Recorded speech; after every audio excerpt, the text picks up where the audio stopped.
traite négrière. Ah, je te vois venir, coquin. Non, mais ce sujet-là, parce que ça porte énormément de politique. Moi-même, j'ai déjà abordé cette thématique ici plusieurs fois. À chaque fois que je l'aborde, il y a un certain nombre de biais qui reviennent. Et j'aimerais bien ce soir, justement, que tu nous expliques, parce que dans le livre c'est très bien expliqué, mais parce qu'il y a des gens encore qui n'y croient pas. Premièrement, beaucoup de gens pensent que les Africains n'ont jamais participé à la traite. Bon, première idée. Alors, si tu veux, la traite... Il y a eu plusieurs traites d'ailleurs, en plus il faut bien les distinguer. Il y a eu 3 traites. Ouais. Il y avait la traite africaine traditionnelle, qui a continué, elle continue encore en Mauritanie. En Mauritanie, c'est bon, il y a la traite traditionnelle, mais toutes les sociétés ont été esclavagistes. Toutes les sociétés. Les sociétés occidentales ont été esclavagistes. Rome était une civilisation... Tout était même le mot esclave vient de slave. Bon, si tu veux, il faut sortir de l'émotionnel et du péjoratif. Il faut mettre les cartes sur la table, on discute. Mais le problème, c'est avec la féminisation des esprits, parce que là, je me fais des amis là encore, avec, si tu veux, avec la féminisation des esprits, moi, je n'ai rien contre les femmes, je suis tout contre, comme disait Sacha Guitry, mais avec la féminisation des esprits, l'émotionnel prend le pas sur la raison. Si tu veux, la raison. Or, il y a des domaines dans lesquels tu ne peux plus parler d'une manière calme et posée, immédiatement, tu as une hystérisation du débat. Bon. Alors, 3 grandes traites. La traite traditionnelle africaine, les traites traditionnelles africaines, parce que les traites en pays d'élevage n'étaient pas les mêmes que celles en pays agricole, donc là encore, des traites. Il fallait distinguer les captifs de guerre des captifs économiques, etc. Donc on peut faire un cours entier là-dessus. Deuxième traite, la traite arabo-musulmane, qui démarre avec le début. C'est bien d'en parler parce que celle-là est niée aussi. Oui, cette traite arabo-musulmane qui se fait dans tous les sens, Méditerranée, etc., et qui va dévaster des parties entières du continent, et qui va être arrêtée par la colonisation. Parce que tu comprends, aujourd'hui, là où est Barkhane, l'opération Barkhane, le long du Niger et vers le lac Tchad, il y a un siècle, très exactement un peu plus d'un siècle, les ancêtres des soldats qui se battent aujourd'hui luttaient contre les esclavagistes. Parce que la conquête du Tchad s'est faite contre les esclavagistes de Rabat, la libération des Bambara et autres s'est faite contre les sultanats, El Hadj Omar et les autres qui étaient des sultanats esclavagistes. Il faut quand même pas l'oublier, la colonisation a libéré les populations noires du Sud de l'esclavage. Et puis il y a eu l'autre partie de la traite, celle que nous connaissons le mieux, c'est la traite qui s'est faite en Afrique orientale et à partir de Zanzibar. Pourquoi? Parce que le sultan de Zanzibar, qui venait de Mascate, le sultan de Zanzibar tirait toutes ses ressources du commerce des esclaves.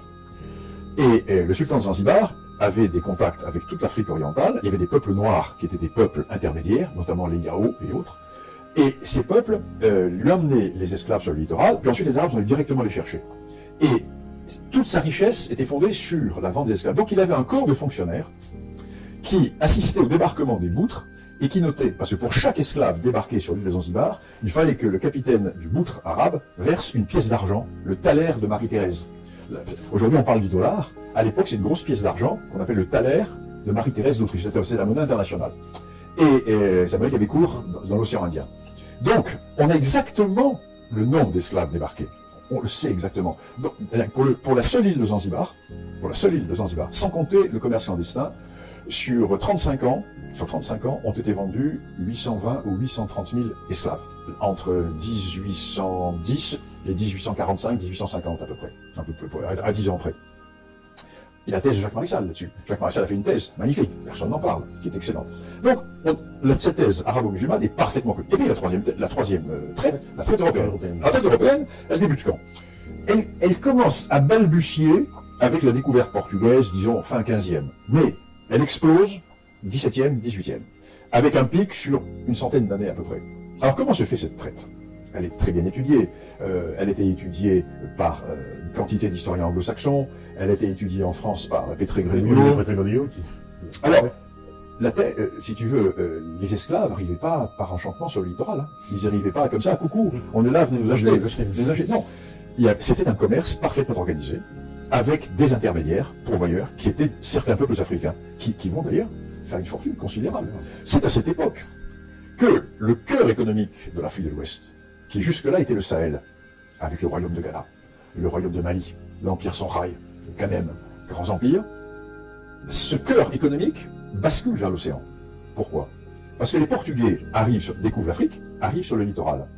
Et les Portugais vont apporter sur le littoral, auquel les Africains tournaient le dos auparavant, les mêmes produits que les caravanes transsahariennes. Parce que jusque-là, comment se faisait le commerce?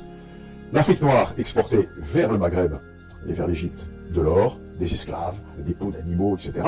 Et les caravanes redescendaient du nord avec de la quincaillerie, des fusils, des tissus, etc. Or, les Portugais vont apporter une plus grande quantité. Sur un chameau, tu mets 20 kilos. Sur un bateau, une caravelle, tu en mets plus. Et à meilleur prix. Donc, ça va avoir deux effets. Ça va ruiner les foires du Maroc et d'Algérie. Ça va ruiner l'artisanat du Maroc et d'Algérie. Et ça va faire basculer toute la richesse du Sahel vers le littoral. Et là vont apparaître des peuples esclavagistes, qui vont devenir les grands peuples moteurs jusqu'à l'abolition, jusqu'à la fin du 18e, début du 19e. Tous ces royaumes du littoral. Qui sont les intermédiaires? Parce que les Européens vont pas aller chasser les esclaves. Parce que ça, c'est une image qui nous est donnée dans les films. C'est dans dans l'imaginaire. mais On voit des bandes d'Européens qui vont, qui font des razzias dans les villages, alors que ça se passe pas du tout comme ça. Mais toi, à l'époque, tu as les fièvres. Tu as le fameux vomito negro. Tu as les maladies. Tu as les tribus hostiles. Bon, en vrai, ils ont même pas les technologies, en fait, pour pouvoir rentrer comme ça à point. Mais non, avec le fusil, tu vois, le fusil à poudre que tu charges pas, en face avec les flèches, et les gars sont plus nombreux. Non, les Européens ont des partenaires. Donc ils viennent régulièrement. Alors parfois ils ont des bases où ils attendent, on vient dans livrer. Et le plus souvent, ils font une sorte de cabotage, tu vois. Et là ils ont leurs partenaires qui leur livrent les esclaves. Les partenaires africains qui soit sont allés eux-mêmes chasser les esclaves, soit eux-mêmes ont leurs intermédiaires. Donc ça remonte. Mais c'est parfaitement connu tout ça. Et cette traite donc va se faire. Moi je résumais d'une phrase, hein, la traite. Une partie de l'Afrique a enrichi l'autre partie. Une partie de l'Afrique a vendu l'autre partie, s'est enrichie au dépens de l'autre. Mais ce qui est intéressant dans l'affaire, et là le paradoxe est quand même étonnant. Donc, le cœur du Sahel va sortir de l'histoire pendant à peu près 2 siècles. Et au profit du littoral, qui jusque-là n'avait pas de rôle, le littoral africain. En Afrique de l'Ouest, hein, parce qu'en Afrique de l'Est, c'est différent. Et l'abolition va intervenir. L'abolition, fin 18e, début 19e, l'abolition avec même les Européens qui vont chasser les esclavagistes, etc. Abolition décidée par les Européens. Les Africains sont furieux. Ils disent, mais les gars, notre gagne-pain, vous nous coupez notre gagne-pain. Donc, on coupe. Donc, ruine des États du littoral, et on voit réémerger les grands États dans le Sahel. C'est extraordinaire. Et ensuite, à l'époque coloniale, les Européens vont débarquer. Ils vont débarquer où? Auprès des peuples qui étaient leurs partenaires à l'époque de la traite. Qui vont être les peuples qui vont constituer les bases sur le littoral à partir desquelles les pénétrants vont commencer vers le nord. Donc c'est une histoire qui est très intéressante, très complexe, très compliquée, bien sûr, mais qui ne mérite pas les raccourcis comme on les fait, parce que si tu veux, ce que je te dis là, je peux pas le dire sur une chaîne de télévision. J'aurai 2-3 hystériques en face, ils vont commencer à hurler. Ah, ils vont me sortir la blague de service qui va hurler, ils vont me sortir. Bon, tu peux pas avoir une vision sereine, tu vois, sereine, alors que quand tu vas en Afrique, quand tu vas au Dahomey, quand tu vas à Alda, etc. Moi, je suis une famille d'esclavagistes. Oui, bon, d'accord, c'est comme ça. Bon, mais nous, les Français, sous Louis XIV, on a été des immondes salopards. Quand on a pillé le Palatinat, on a tout brûlé, etc. Bon, bah, mes ancêtres étaient dans l'armée, ils l'ont fait. Bon, bah, je vais pas pour ça me suicider demain, ni en vouloir. Bon, il faut être dégagé, il faut essayer d'avoir une vision. On n'avance pas. Si on est dans la récrimination permanente, alors en ce moment-là, bon, bah, alors nous, Gaulois ont été colonisés par les Romains, donc on va casser la gueule aux Italiens, enfin, ça va plus. On n'avance plus comme ça. Ouais, parce que cette histoire, elle devient très taboue dans la mesure où aujourd'hui, on veut porter toute la responsabilité sur les Européens. On ne parle jamais des autres traîtres, et on en parle qu'en termes de, bon, bah, les Européens sont mais plus grave, on te poursuit en justice en disant, vous minorez. Ouais. Mais moi, je minore pas. Je minore pas, je donne la réalité. Ouais. Alors, là aussi, les projets, l'évolution de l'histoire. Quand il y aurait une très belle étude à faire sur l'évolution de l'historiographie de la traite. Parce qu'il y a encore 60 ans, on donnait des chiffres, 100 millions d'esclaves, les traites occidentales, etc. Il n'y a pas 100 millions d'habitants en Afrique à l'époque. Bon, des chiffres. Et puis, si tu veux, ce sont les anglo-saxons qui ont commencé, qui ont travaillé. Et on est arrivé, alors, ils ont travaillé comment? Ils ont récupéré les archives des armateurs, des ports, les ventes d'esclaves aux Amériques. Parce que là aussi, il y a tout ça est documenté. Mais tout est documenté. Tu penses bien que, tu vois, le capitaine négrier qui débarquait avec ses 200 esclaves, il voulait du pognon, le gars. Et en face, le mec qui achetait, mais, bah, lui aussi, parce que lui, il les revendait. Donc il fallait qu'il, non, tout est documenté, parfaitement documenté. Alors maintenant, on sait. On sait, à 500 000 près, sur les 3 siècles et demi de traite européenne, il y a eu entre 10 et 11 millions d'esclaves qui ont été vendus. Alors, attention, il y a là-dedans des pertes, captures, ça on sait pas. Les zones de capture, quand les tribus africaines capturaient d'autres tribus, on sait pas. Voilà, on a ce chiffre à peu près. Mais donc on sait maintenant ce qui s'est passé. Et on sait très bien comment c'était organisé, cette traite. Alors bon, la farce Gorée. Ah oui, alors ça c'est pas Gorée, la plus grande farce qui puisse exister. D'ailleurs, ce sont les historiens sénégalais, c'est pas moi. Oui, puisqu'il y a un petit Dandai qui dit la même chose. Exactement. Et l'ancien directeur du musée de Gorée qui dit, mais non, Gorée, qu'on nous présente comme une esclaverie, a été construite par une métisse, on appelle une signare, à l'époque une riche métisse, qui avait sa maison, parce que c'était moins chaud qu'à Dakar, c'est super, il fait frais, etc., il n'y a pas les moustiques, on est bien. Et donc, elle a construit cette maison-là, qui a été construite après pas après l'abolition, mais quasiment à la fin de la traite. C'est une maison qui a été construite fin 18e. Alors effectivement, ce qu'on nous présente comme des prisons esclaves, non, ce sont des entrepôts.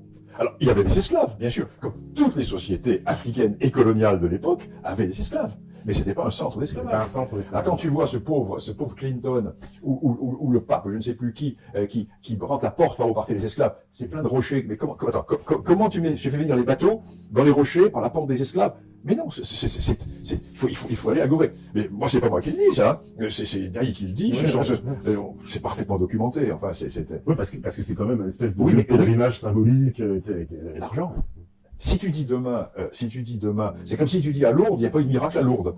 Les commerçants vont pas être contents. Hein. Bon, c'est bon. Donc maintenant, c'est devenu une économique. Tu vois ce que je veux dire. Clairement. Donc, si tu veux. En revanche, il y a des lieux qui pourraient, eux, être des vrais lieux de commémoration. Elmina, sur la côte, mais pas Gorée. Effectivement, il y a 2 ou 3 postes sur la côte dans lesquels les esclaves étaient gardés, une sorte de pas de prison, enfin comment on appelle ça. Oui, là, effectivement, mais pas Gorée. Là encore, la mauvaise monnaie chasse la bonne. Parce que, dans un siècle, quand les idéologies seront passées, il y a un moment où l'humanité va évoluer quand même. On va sortir de la récrimination permanente, ou alors c'est à désespérer de l'esprit humain. Dans un siècle ou dans 2 siècles, quand on sera sorti de tout cela, et quand les historiens d'époque vont dire, enfin, c'est absolument incroyable, on nous a menti sur Gorée.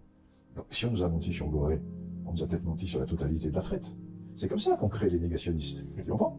Quand tu racontes des bêtises, les gens se disent, ah ben oui, il y a ceci, il y a cela, donc si on nous a menti là-dessus, on nous a menti sur autre chose.